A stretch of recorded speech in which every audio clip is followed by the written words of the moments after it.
তোমার জন্য আমার চাকরি চলে গেছে, তোমার জন্য আমার বন্ধু বান্ধব সবাই চলে গেছে, কিন্তু তুমি শোধরাওনি।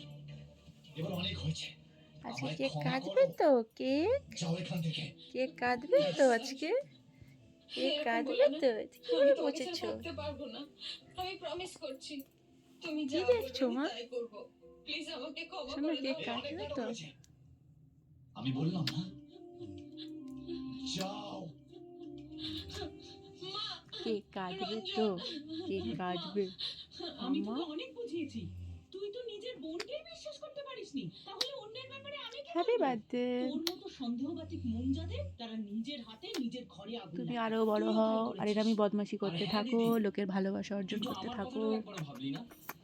শুধু নিজের সন্দেহ করার রোগের জন্য সব শেষ করে কুতু দিলি।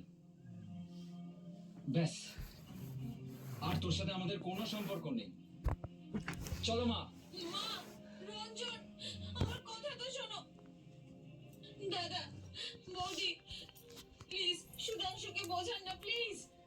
বৌদি, প্লিজ। হাত দাও, কথা বুঝতে পারছো?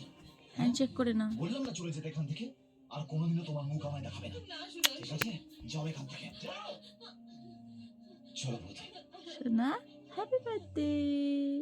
সুধাংশু, সুধাংশু, প্লিজ দরজা খোলো।